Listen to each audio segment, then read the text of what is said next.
working week and our Sunday rest. Our noon, our midnight, our talk, our song. I thought that love would last forever. Was I wrong? The proud record is not wanted now. Cross out every one. But despite the best efforts of the Tories, local government is not dead. You will not defeat us from delivering public services when they are needed most. Our metamorphosis in Grange Ward will soon be complete. For those who prefer their Dr. WHO to their W.H. Auden, I look forward to regenerating in time for the next Council Assembly as Councillors Isles, McDonough and Batterson. 3 of you to listen to instead of 1. And so I urge you all to continue to provide a fairer future for London Bridge and West Bermondsey, for Southwark and for London. To quote Stephen Hawking, possibly the cleverest person who ever lived, remember to look up at the stars and not down at your feet. Thank you, Councillor. Oh. The time is up. Yeah.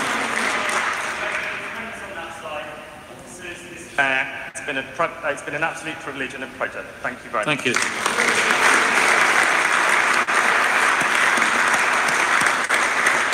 Next is Councillor Jamil Mohammed, followed by Ben Johnson. Thank you, Mr. Mayor. It has been my privilege and an honour to represent Lane Ward Peckham over the last 4 years and to serve as Deputy Mayor. I'm so proud to be speaking in this themed debate as someone who has lived in Peckham and Southwark for over 35 years, attending local schools in Peckham. I see all the positive changes in our diverse, multicultural borough, and I believe there is no place like Southwark. In 2014, we declared our fairer future vision, where the electorate endorsed a majority of 48 Labour councillors.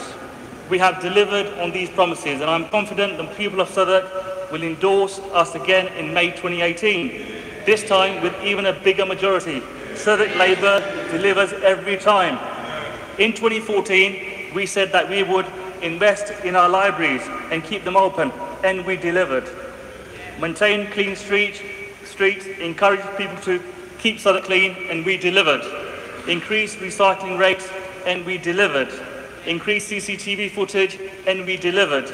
Increase estate security doors, and we delivered. Continue to keep council tax low, and we delivered. Introduce free swimming and gyms for our residents, and we delivered. This list goes on and on.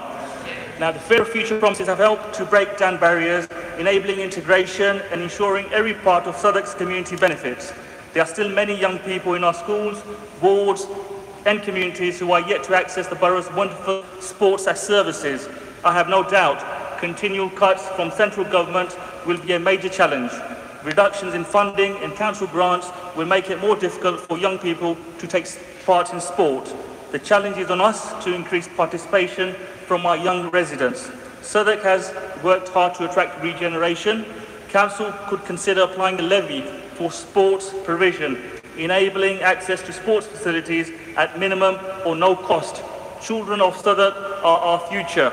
We need to do more to tackle obesity, gang, knife crime, and engage our young to lead a healthy lifestyle. No one should be prevented from using our sports facilities based on income and or age. I do appreciate we have limited subsidised rates in place, however, this simply isn't enough. Let's consider introducing a subsidised rate or even free sessions for young people who just want to play sport, have fun and take part in activity with no time constraints. This could be achieved by introducing sports levy on new developments to ensure sufficient sports provisions are available for all our residents. I strongly believe all this can only be achieved with a Southwark Labour administration. Thank you. Thank you, Councillor. Can I invite Councillor Ben Johnson, followed by Councillor Maisie Anderson. Thank you, Mr. Mayor.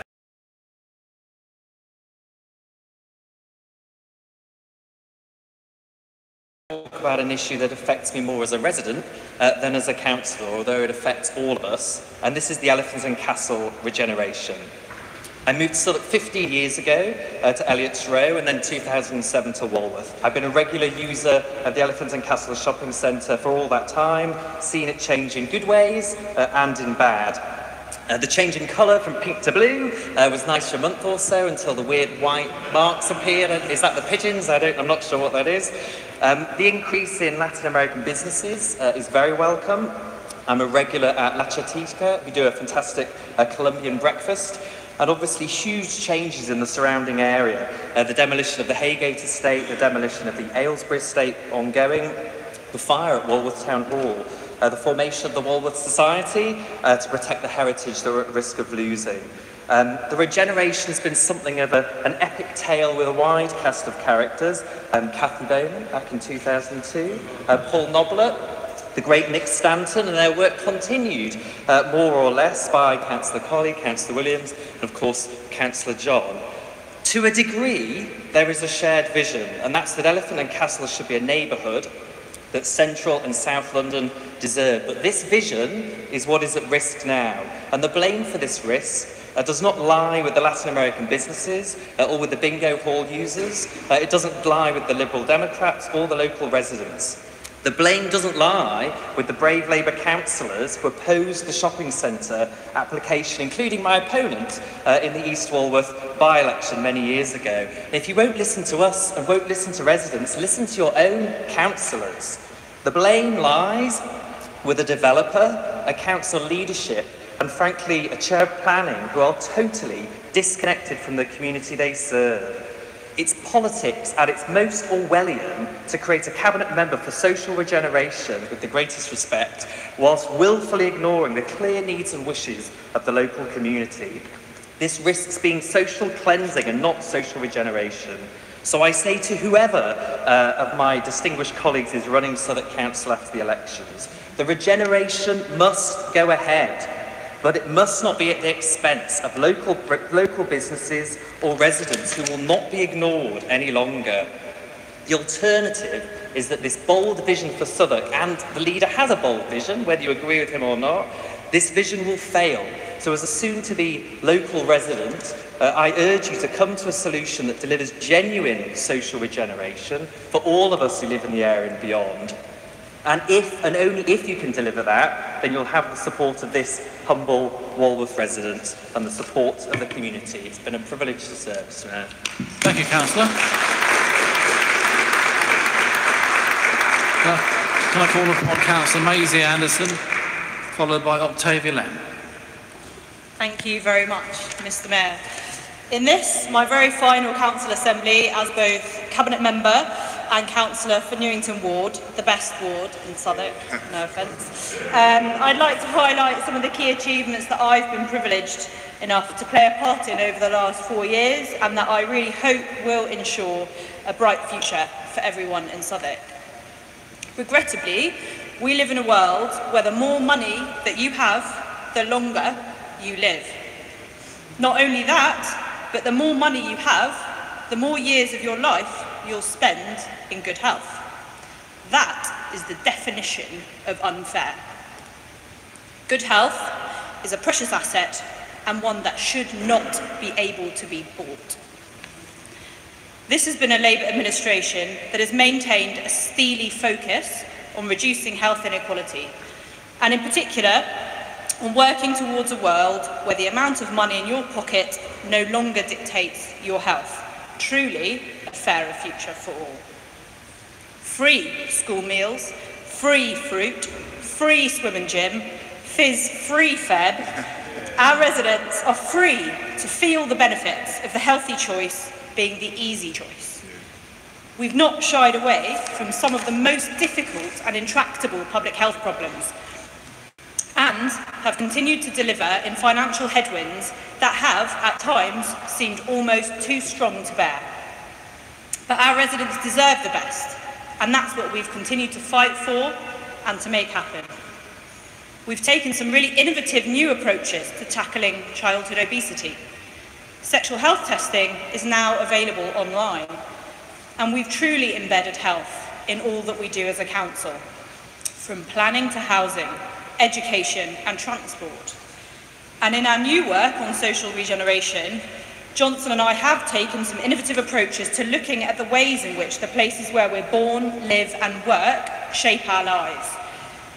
And in the final weeks of the autumn, Johnson and I, with the help of all of you council colleagues and wonderful officers, spoke to over 3,000 residents as part of the Southwark Conversation, the biggest community engagement this council has ever engaged in, to hear their views in a different way on change. Officers are still analysing that information, and it will be weaved into the new council plan. So when it comes to health in Southwark, we've been bold, we've been brave, and we have delivered. Finally, I'd like to take this opportunity of my final speech to thank everyone that supported me on this incredible journey over the last 4 years.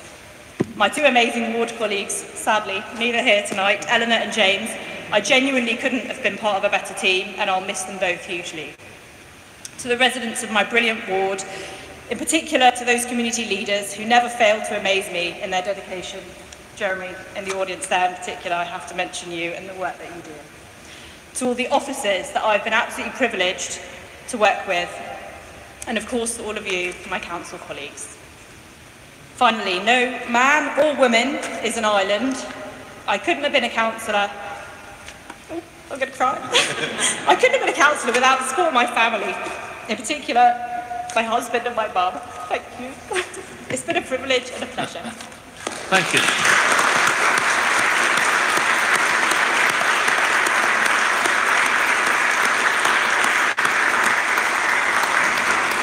I'll ask Councillor Lamb to speak, followed by Councillor Colley. Thank you, Mr. Mayor. It's 8 years since I joined the Labour Party and got involved in local politics when I saw that Labour-run Southwark Council was the best first defence against a ruinous Tory government, or in the case of 2010, of course, when I joined, a ruinous Tory Lib Dem coalition. Like my party membership card, my son has also just turned 8 years old. When I was his age, I had just moved to the 8th different home of my life, in the 6th different town in the 2nd continent. I'd already moved schools 4 times.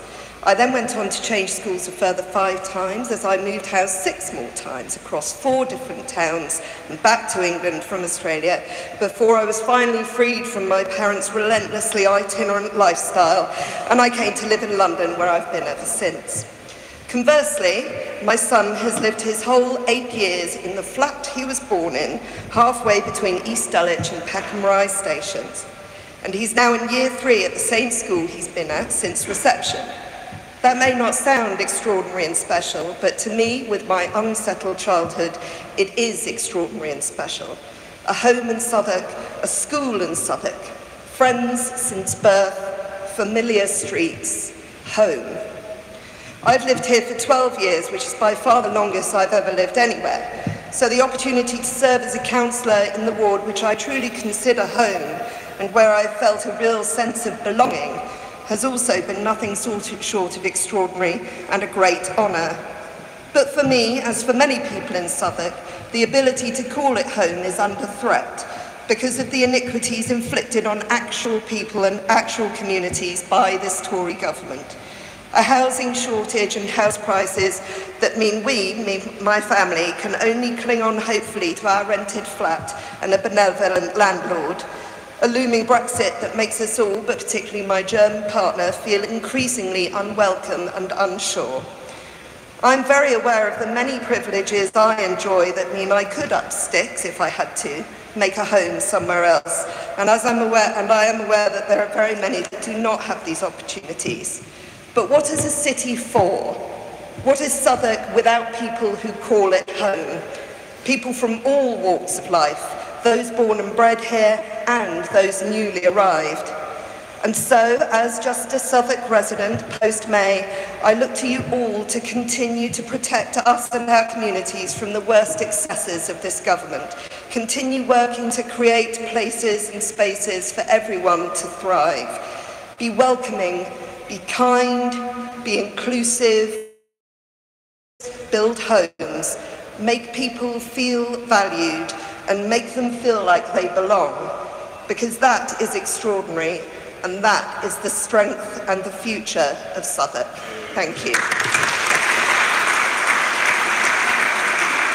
Thank you very much, Councillor. I'd like to say that my membership card's so old it was written in Latin, but there we are. Can I call upon Fiona Colley, followed by Damien O'Brien. Thank you, Mr. Mayor. While this debate is entitled The Future of Southwark, I hope you will indulge me in spending a little time reminiscing about the changes I've seen in my 16 years as a Southwark councillor. When I was first elected as a ward councillor in Nunhead, quite a lot of people responded by saying, where? And to be fair, at the time there was probably little reason why they would have heard of Nunhead. The high street was really run down, many of the shops were closed, Nunhead Green was little more than a glorified dog toilet, and the community council was a rarely used, largely empty building. And I'm extremely pleased and proud to have played my role in changing that, both as a ward councillor and particularly since we took power in 2010 as a cabinet member. Nunhead Green is now a green flag park, one of our very many green flag parks in this borough. We have a wonderful playground, as we now have in every neighbourhood in our borough. The shopping parade has had major investment and it's a thriving park where long-standing businesses like Ayres the Baker and the Pyrotechnics Arms sit alongside new independents like Material and The Habit. But I was most proud to speak at the opening of the Green, our new community centre, now a busy heart of our community, full of classes and clubs and events and festivals. And my only complaint is that it's so popular I can struggle to get a room booking. But it's not only Nunhead's transformation that gives me great pride. There are just so many things. But there was one day last summer, in the holidays, and my son played in the fountains at St Mary's Churchyard, another green flag park at the heart of the Elephant and Castle.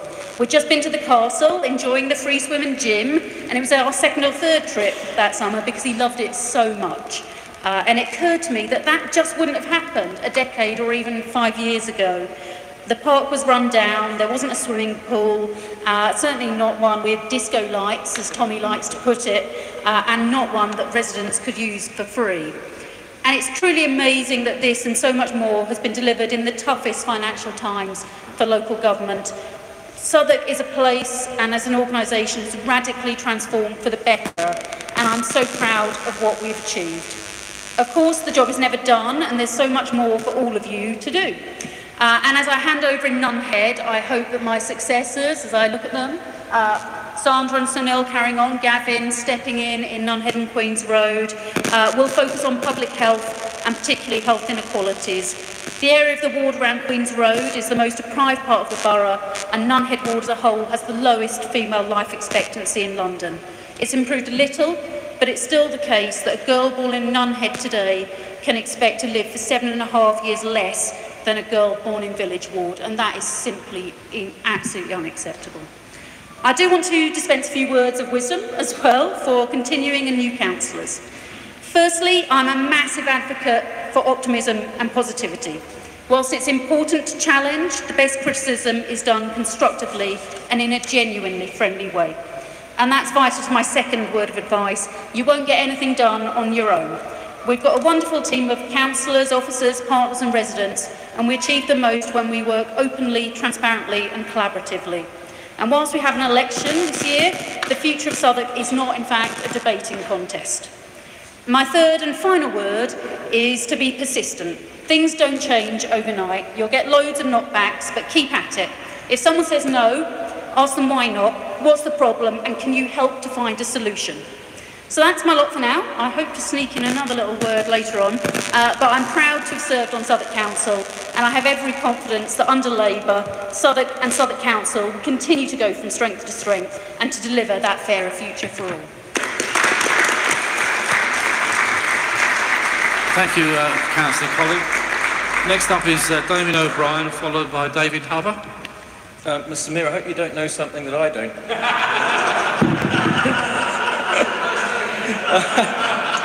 I'd like to devote some time tonight to the Rotherhithe Bridge. Now that the idea of the bridge is settled and the money has been secured, the key thing about it is the design.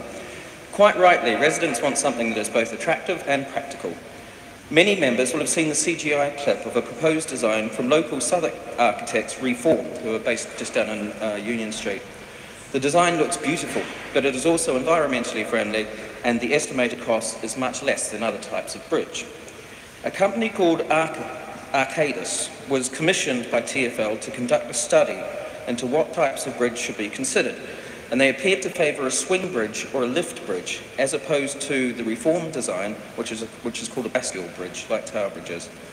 Arcadis mentioned that with a bestial bridge design, they would have to have staff to make sure that there was nobody on the bridge at the time that it was being opened. But actually, it doesn't matter what type of bridge you have. You'll need to make sure there's nobody on it when it opens. Assembly Member Caroline Pidgeon wrote to TfL's General Counsel about the Arcadis report, and she received a reply yesterday. Caroline has been told that TfL are, quote, genuinely open to options, close quote. So we're hopeful that the reformed design is now back in the running. It's my understanding that TfL are going to ask Southwark to gift the land for where the bridge lands onto the peninsula. If they're going to do that, I'll be horrified if they then ruled out a potential local design. If we're going to have cycle and pedestrian bridge, then we better have access to cycles. And I note the news this week that Councillor Wingfield has signed an agreement with dockless cycle hire companies, Offo and Mobike, if I've said that right. The downside of this model is that some riders have been really thoughtless in the way they end their hire. And outside my own home last evening, there were 3 bikes that were just left abandoned on the footpath. They're not parking them to the side. Dockless bikes should complement, but not substitute, the London cycle hire scheme. Southwark is still a docking station desert. Councillor Livingston said on the 29th of November that the council is committed to putting up the cash for stations from Towerbridge Road to Rotherhithe. This seems to have stalled now, and perhaps Councillor Wingfield could update us on the progress with this. I trust the Rotherhithe Bridge continues to get cross-party support, and the reformed design that locals want prevails.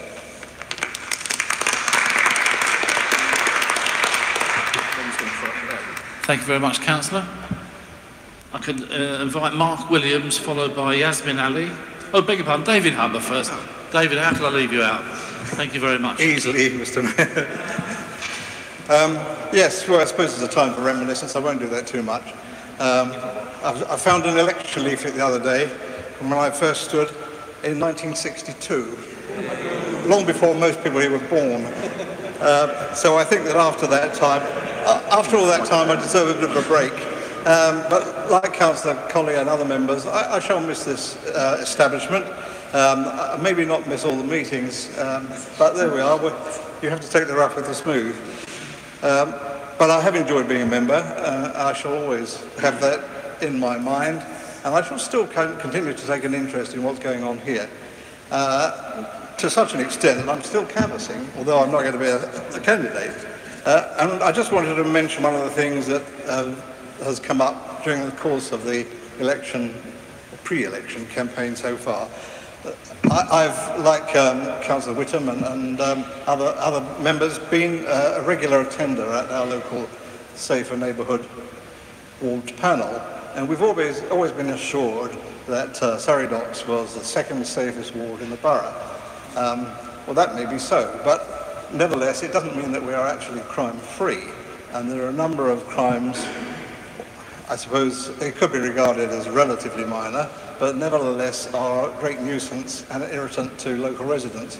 Particularly, I'm thinking of moped crime, which is an issue in the area, and street robberies. Street robberies seem to go in phases. For some time, things are okay, and then suddenly we get a spate of these things. And there are also other minor, but nevertheless troubling issues, like people taking drugs and using drugs on the stairways of estate blocks and so on, which I'm sure all members have problems with in their wards. I wouldn't like it to be thought that Surrey Docks, being a relatively quiet area, is not one where there is any crime at all, because there is.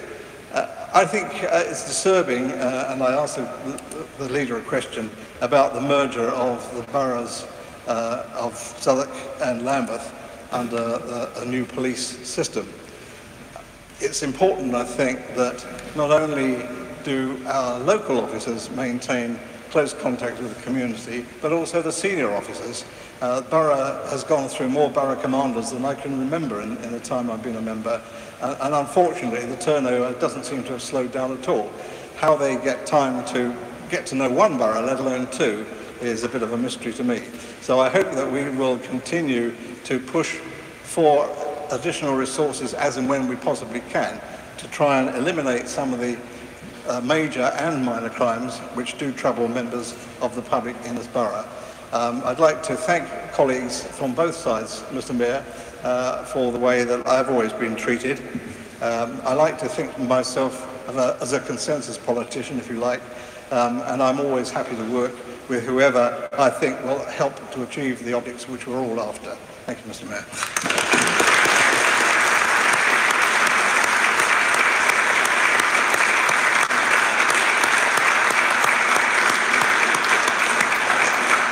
Councillor Mark Williams, followed by Yasmin Ali. Thank you very much, Mr. Mayor. This too will be my final speech to Council Assembly. The last 7 years have flown by, and I'd like to begin by saying a few thank yous. I'd like to first of all thank my constituents for electing me, to my ward colleagues, Rada and Ian, for their support, the local Labour Party for selecting me to stand, and to Labour Group, Cabinet and the Leader for being fantastic comrades. It's been said before at this meeting, but the enormous amount of work our office undertake is truly breathtaking. In my teams of regeneration planning and new council homes, a relatively small number of dedicated people, ably and expertly led by Eleanor Kelly, Steve Platt, Simon Bevan and Dave Markham, have had a massive positive impact on our borough, and we should be rightly proud of all that they have achieved.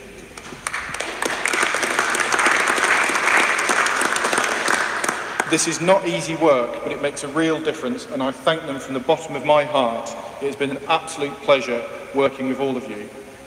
In the past 8 years, we've seen significant improvements to Camberwell. The new library, the green refurbished, investment into Brunswick Park itself, including the new very popular playground, completion of the leisure centre, new pocket parks and millions of pounds on the Warm, Dry, Safe Council Home programme.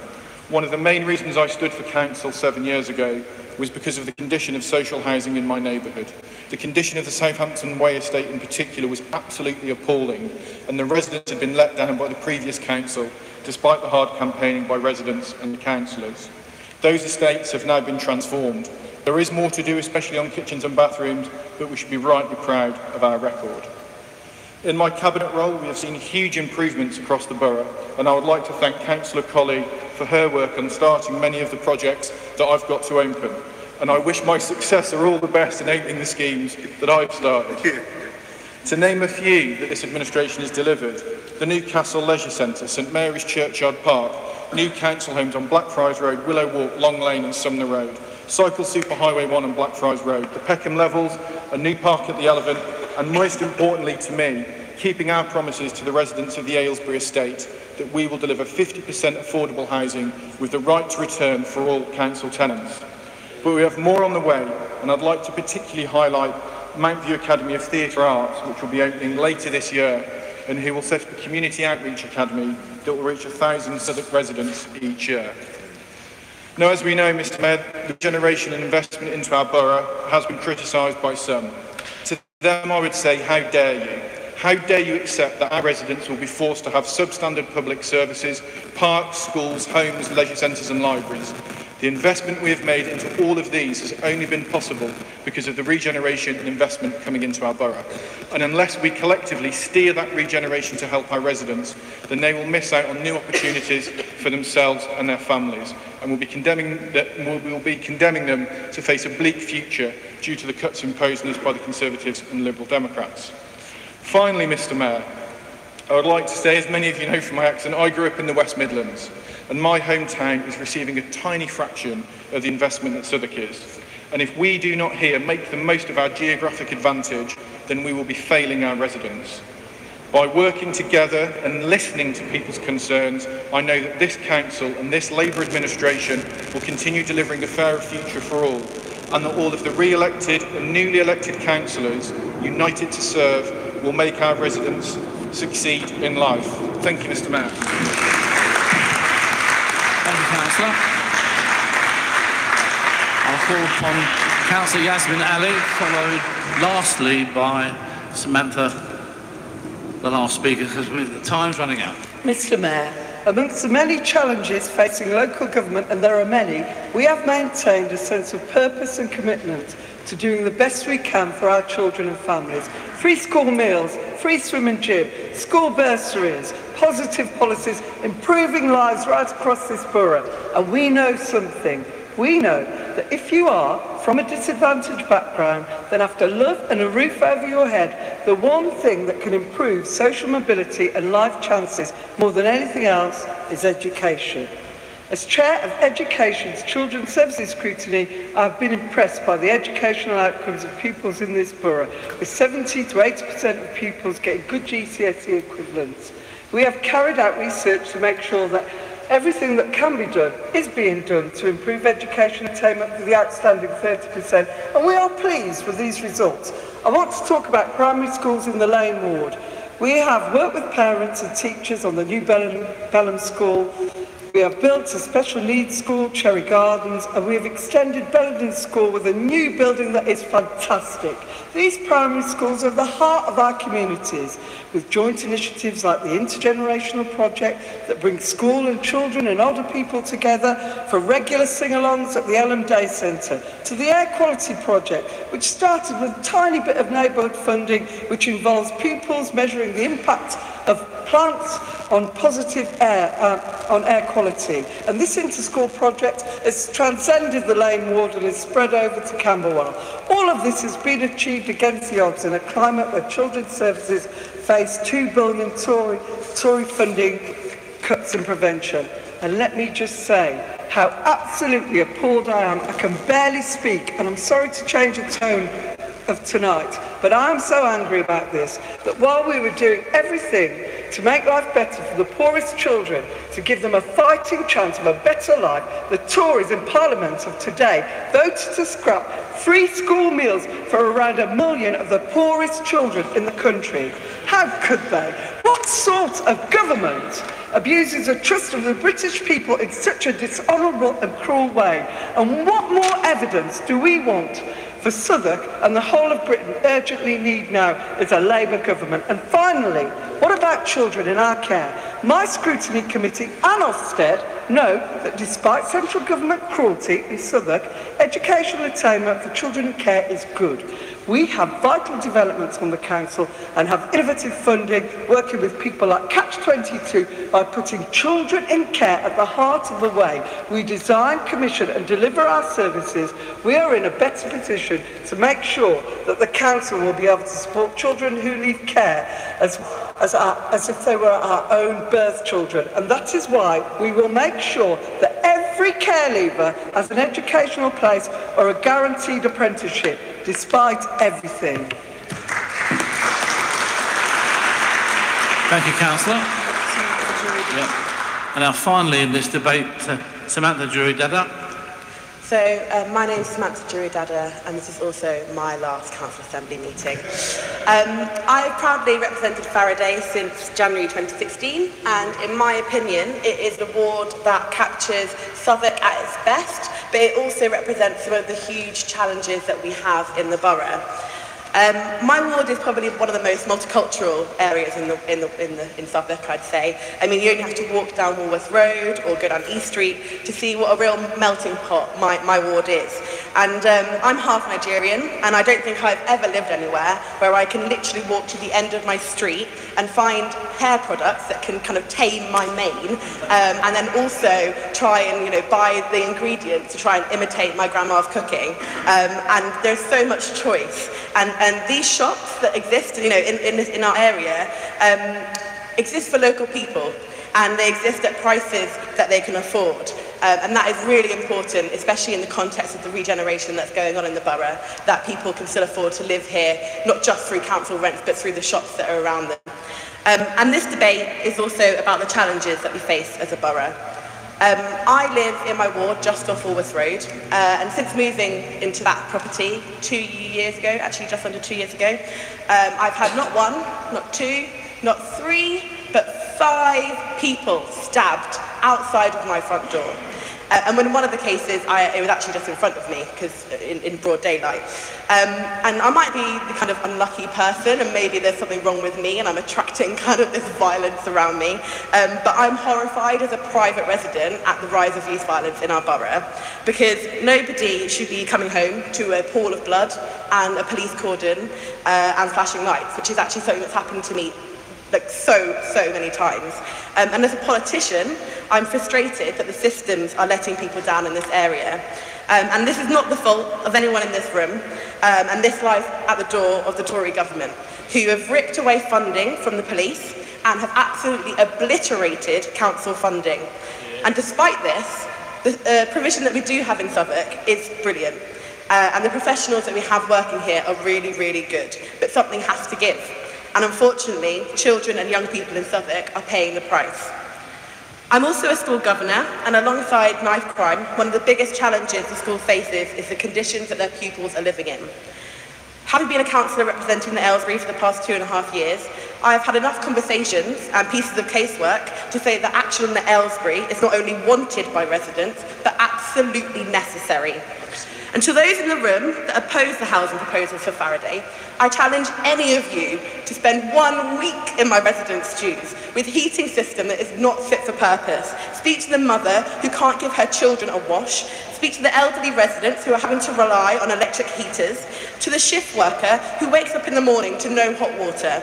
There is no easy fix to this, but the regeneration of the Aylesbury is one of the best choices for my residents, and Labour has worked hard to deliver this. The challenge for us is ensuring that people return to the community that they know and love, and the success of the regeneration benefits local people the most. And although I won't be here in the council chamber, I look forward to watching the next Labour administration take advantage of the many opportunities that exist in the borough to continue to improve life chances for children, building new council homes, and increasing the well-being of residents, because we have done it brilliantly so far.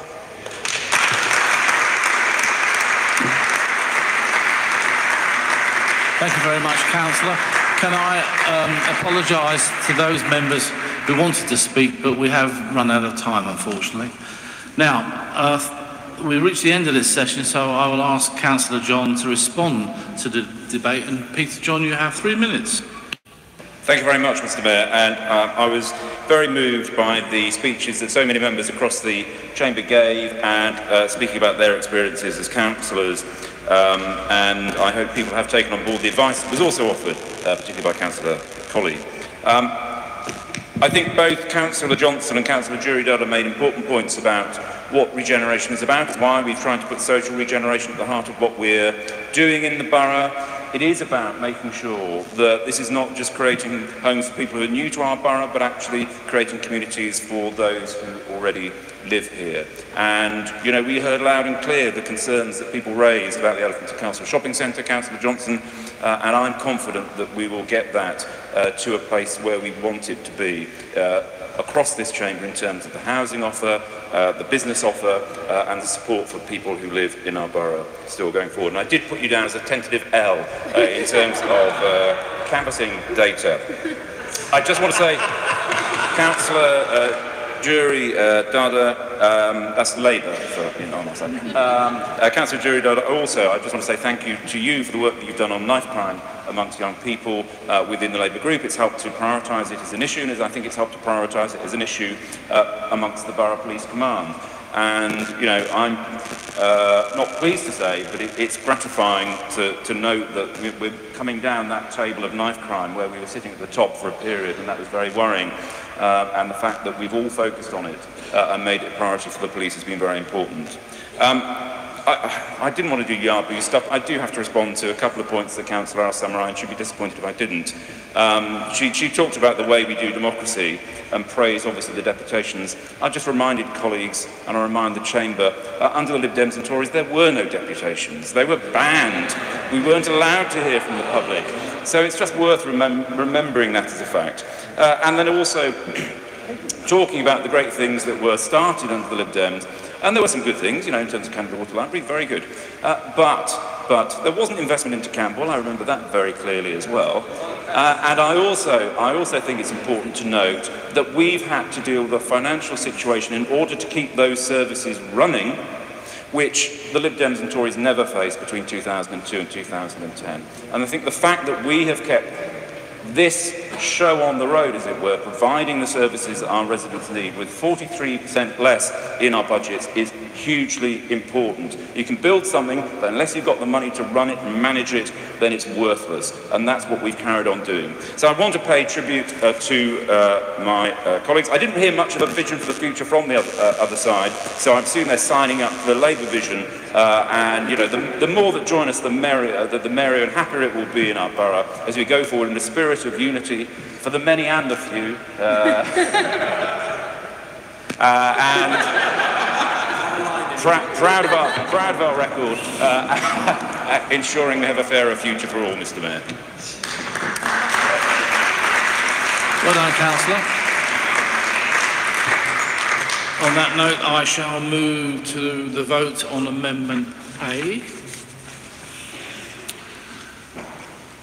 Right, so all those in favour of Amendment A, please show.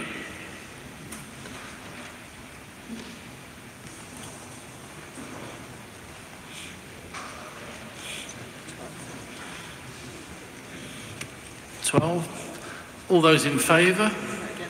I beg your pardon. All those against? Hey ho.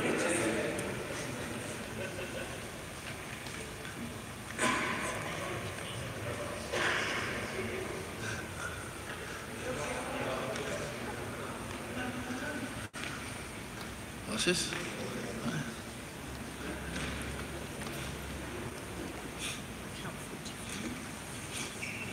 We count 45. Are there any abstentions? No. So that is lost. We then move to the substantive. All those in favour of the substantive motion, please show.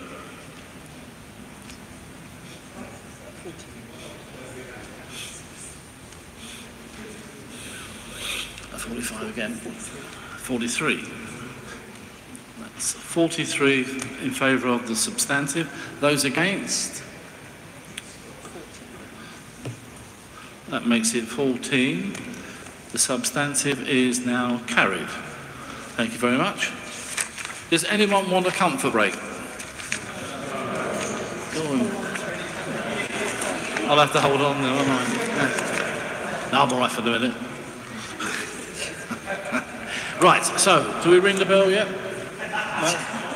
You've agreed to carry on for another 18 minutes. 18 minutes. So we go into questions now. Right, so we will now consider a late question from Councillor Al Samurai. Do you have a supplemental question? Question to the leader. Thank you very much, Mr. Mayor. Yes, I do. I think it's no secret that our planning committee is seen as a soft touch by developers, and actually I thought what was really interesting about the Elephant and Castle application was that it showed that actually pushing back a bit does make a difference, and now developers are suddenly able to go and have a look at finding more than 33 units of social housing out of 979. Does the leader think he was wrong to support that original proposal?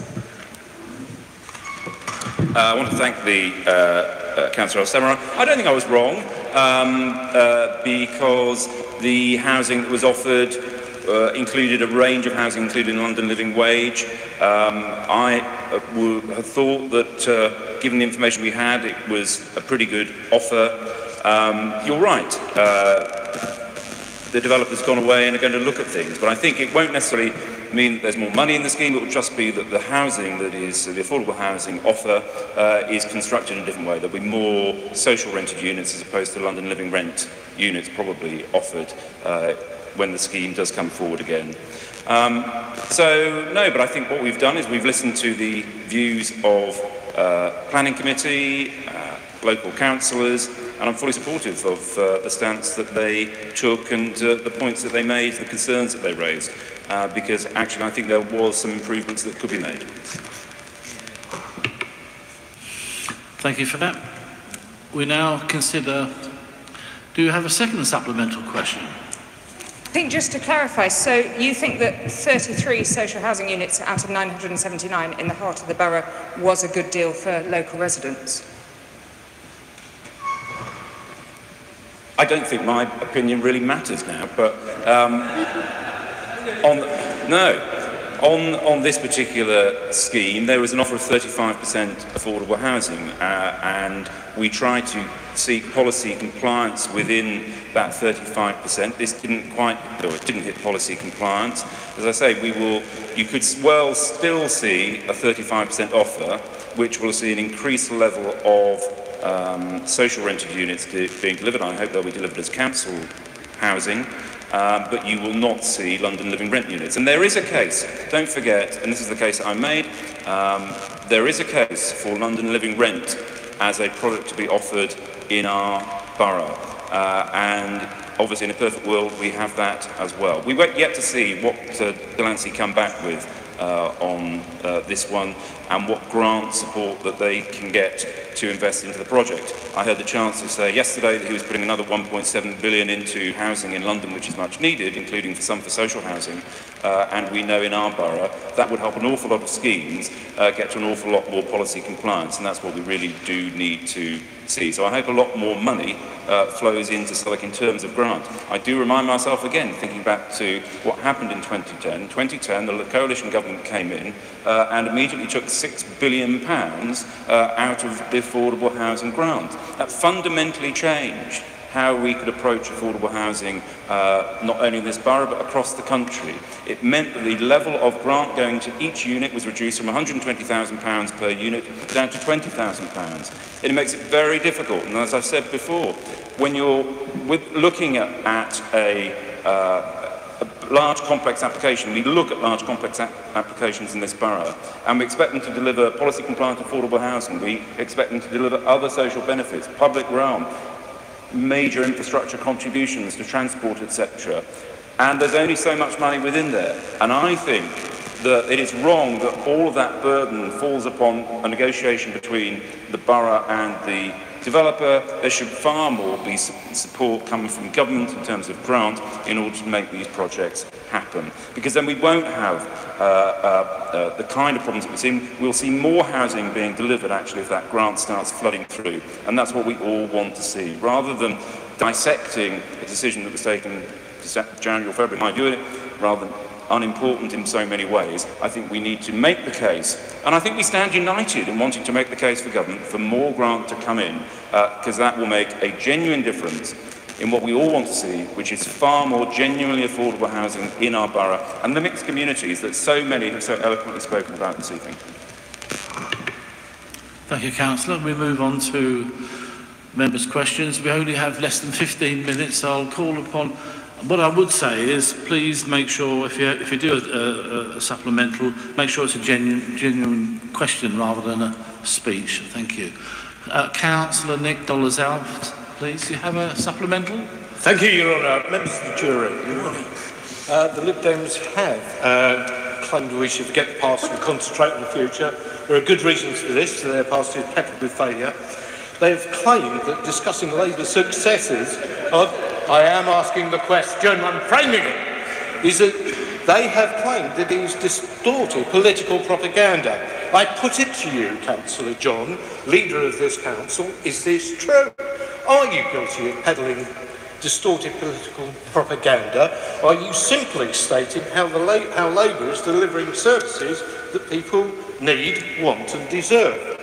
Would you agree with me that only a Labour administration can deliver a fairer future for Southwark? Well, unsurprisingly, Councillor Dolezal, I agree with your view. But let me say a little bit more, because it's important. I mean, I think, there was criticism of our motions being untruthful. I mean, it was... I believe, reliably prepared from Labour leaflets from 2010, and they would not have told anything but the unvarnished truth. Actually, they were absolutely genuine statistics. I think people forget how bad things were in Southwark at that time, And I think one of the most shocking things was on our housing, where the housing that we inherited, there was no housing department, don't forget, there was no housing department. 53% of our housing was decent. The Decent Homes programme that was being followed was the major con on the tenants of our borough. because there was no funding for it, there was no programme for the delivery of it, there was no timetable or end date for the delivery of it. It was going to take 20, 30 years, and in 2014, more council homes were going to be non-decent than they were in 2010 if we carried on following the Lib Dem programme. Now, if that isn't a massive, massive failure, and the Audit Commission said it was a massive, massive failure, then I do not know what is. And I remember going into one of those first meetings, sitting down and asking officers, did nobody say to your political masters, what on earth are you doing? Why are you going around the borough doing these little pet projects here, there, giving, everybody on this estate new windows, new doors, new kitchens, new bathrooms, whilst the rest of the borough is crumbling? Did nobody point out the deficiencies with this? Well, it wasn't a very convincing reply, I do have to say. Not many of those are still with the council, I'm sure. But one of the stunning things, I think, about that is the fact that we were able to turn it around. We brought in order to give us a long-term reassurance, we brought in the Housing Commission. The Housing Commission came and said, not only can you keep your council housing stock, you can create 11,000 more, and that's the commitment and the pledge that we have followed, because that is one of the very key aims and objectives that we have as a Labour Council in Southwark. So I'm immensely proud of what we're doing. There's so much more work yet to do, but what I can tell you with some confidence is that at least with what we are doing, it is programmed, it is costed, it is funded, and it will be delivered.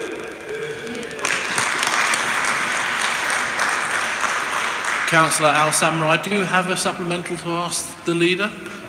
I do, thank you, Mr. Mayor. My question was about bike hire. It's a big issue in my ward, where Jamaica Road is one of the most congested roads in the country, and bike hire would make a huge difference. And I noticed Councillor O'Brien commented about the dockless bikes, and that's great, but it's not necessarily the whole answer. And I just get the sense that there is a bit of a lack of momentum on this. It just feels like TfL have said they will fund the ongoing costs, so we just need the upfront capital. We have huge development taking place in the borough. There is SIL which should be spent locally, and certainly this seems a very good local need for it. And I just don't quite get the delay. I mean, Brixton's had it, Tower Hamlets had it. Is it just there isn't the political will, or can we just get on with it, please? Thank you for the supplemental question. There's massive political will on this side, and it's been quite frustrating actually over the last 4, 5, 6 years, looking back about the delivery of this. I do think, if we're honest, that there is a change of approach at TfL. They think that the current bike hire scheme is incredibly expensive to operate, it's pretty unwieldy, it relies on these permanent docking stations, and I think they quite like the system whereby you don't have docking stations, and what's it called, the OFO, and the system that is now being rolled out in Southwark. And I think they think that's quite an answer to the incredible costs that they have of running. TfL's budget is under great strain at the moment. As you know, there's a reduction in tube rides and bus rides, in all forms of public transport, as people will cycle and walk more, but it does mean that they are struggling to find that capital and that revenue to run the bike hire scheme. So there's no lack of enthusiasm here. I do think it's good news that we have got the new bike hire programmes coming into our borough. We didn't like it when they were just kind of dumped on the road and nobody knew about it, but now that we have entered into proper agreements and they're being properly regulated, I do think they do provide real opportunities. I hear what Councillor O'Brien says about bikes just being dumped, and we have to be vigilant about that, and that's something I'm sure Councillor Wingfield will raise with the company in due course if we have meetings with them in the next few weeks and months. So there isn't a lack, but I think it's actually down to the fact that TfL is not really extending the bike hire scheme in the way that we had hoped and predicted maybe 4 years ago. Thank you. Can I call upon Councillor Claire Stones? Do you have a supplemental? Yes, I do. Thank you, Mr. Mayor, and I thank the leader for his response. I'd just like to ask the leader if he could tell us how our own secondary schools here in Southwark compare in terms of their performance to the rest of the country, please. Thank you. I think so, isn't it? Yeah, thank you very much, Councillor Stones. Well, I think it's in the table. I think what I would say is it's amazing. I mean, that's the short answer. Our secondary schools are really performing well, and that's one of the things that we should take pride of as a borough. The fact that all of our education has been turned around so fundamentally over the last 10, 15 years. There was real concern about 5 years ago that London Challenge had ended, and there wasn't the concerted government focus on schools across London, and there was a fear that standards would drop as a result. But actually they've continued to rise, and I think it's really reassuring. And the message I think we take out to parents across the borough is that, you know, secondary schools of Southwark are really our schools of choice now. And that's good news. We're seeing lots of application. Then that's good news, and obviously Charter East College, which is also good news for us, providing those much needed school places. Thank you. I do, Mr. Mayor. I'd like to thank the leader for his very detailed answer. As his answer says, 225 council homes are empty for more than 2 years. Why are 1/3 of these council homes still empty after 2 years, and what steps are being taken to improve this? It is an alarming statistic, and we've been trying to understand. I've been trying to understand these figures because I think there are about 2 or 3 different figures depending on which database you look at in the council as to, you know, what's actually genuinely empty. Some of these properties are properties which, particularly council properties, which will have been identified as needing significant investment, and there'll be a pause before that investment happens. And we have made the case, we've raised in Cabinet before, where properties actually end up going for auction. That I can think of a couple of instances where they'd been put on home search before they ended up going for auction. And that's kind of like been a 3-year process. So there's been, you know, we haven't managed it properly. And of course, if we're not putting them out for auction, we're not getting the capital receipt in order to invest in our existing stock or build new stock. So I think it is an issue that we do need to Strategic Director for Housing Modernisation, Michael Scorer, who we welcome to the Council, you know, that this is something that he does need to bear down on, because I don't think any of us would expect to see council properties standing empty for that length of time. It's a very important point that you've raised. It's an important point that we continue to raise whenever we come across it, and it's unsatisfactory in many ways. Thank you for that. Councillor Arder-Burlish, do you have a supplemental you'd like to ask? Thank you, Mr. Mayor. I do. I thank the leader for his answer. Does the leader, by any chance, agree with me that it is disgraceful that the Lib Dems opposed free healthy school meals? Well, I want to thank Councillor Burgess for her supplemental question, which I think, of course, reminds us of those years, 3, I think, years, when the Lib Dems, was it 4 years? I can't remember now. Yes, yeah, when it was another one of Labour's bad choices, that, you know, why were we doing this? How dare we? Why were we feeding rich kids? When all of the evidence pointed to this actually being a policy which was really getting to the children just on the borderline in their home lives of poverty and food poverty, and it was really making a difference to their lives. And whatever evidence we came back with, many of us went into schools, didn't we, and talked to you know, teachers and parents and the children who thought this was a fantastic policy. I remember the lady who said to me, you know, this is so good because times are really tight at home, and with this policy I can, you know, continue to send my child to dance classes, I think it was, that they were pursuing, you know, that really important extracurricular activity which enriches a child's life, made possible directly by our decision to introduce free healthy school meals. It's only a small thing that we can do as a council and as a state, but I think it's really important, and I think it was appalling that the Lib Dems opposed it, and it was even more appalling and craven in the way in which they did their massive U-turn when Nick Clegg changed their mind for them and decided that it wasn't a policy that they should be condemning, but one they should be supporting. And I do echo Councillor Ali's concern, though. It was in the Tory manifesto last year to get rid of free school meals for infants. I think it is truly regressive if the government have made that decision today, because it is a policy which we know works in our borough, will carry on providing in our borough, but it is absolutely shameful of the Tories to take away this policy which has been so successful and really which gives a boost to those who really are, as I say, close to food poverty. Go on, I'll squeeze in. Councillor Barber, do you want to Thank you, Mr. Mayor. Can I ask Councillor John, thank you for his response. Could he confirm all the savings will be used on the new Grovell Library? I haven't followed, thank you, Councillor Bart, I haven't followed through kind of, does this mean this, and this, but what I do know, I think with the improved facilities, we're probably going to end up spending more on the new Grovell Library than on the current Grovell Library, because it will be hopefully open for longer hours, there'll be more facilities in there for people to use. So I do hope that that it does equate to that. I can't give him the assurance that he wants because I haven't followed the figures through, but what he can be assured is that Southwark Labour remains absolutely committed to our libraries, remains committed to keeping them open, even when others close theirs, and we will carry on investing in them to provide the very valuable spaces that our residents need in the libraries of our borough.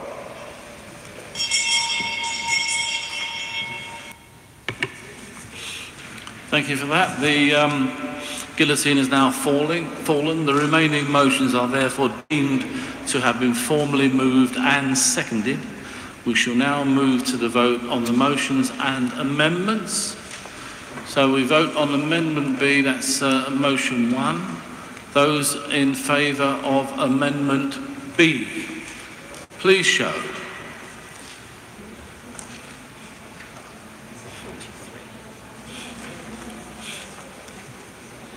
Is that 43?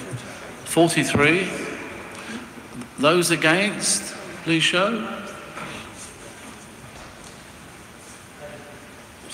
14. That's 14. I dare declare that the amendment is carried. I shall move on to the substantive. Vote on substantive. Motion 1, busking on Bankside. Those in favour of substantive motion? That appears to be unanimous. Yep, thank you for that. That's carried. Well done. Okay, now we move on to this one here. Yep. We're voting. We vote on Amendment C, motion 2, that's improving mental health and well-being in Southwark. Those in favour of Amendment C, please show.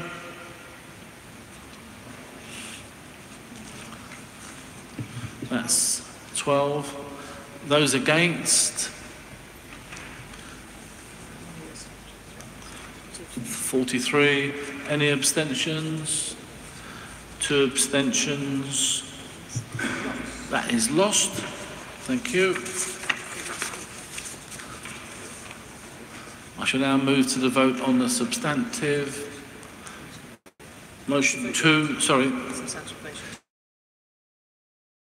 Those in favour of substantive motion 2, please show.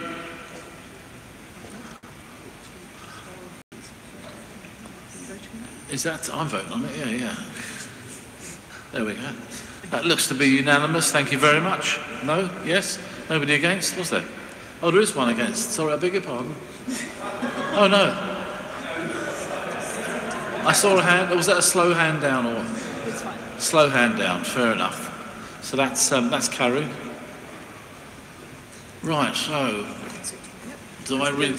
Yep, as the guillotine has fallen, we have up to 15 minutes to consider the report. That's the changes to community council boundaries.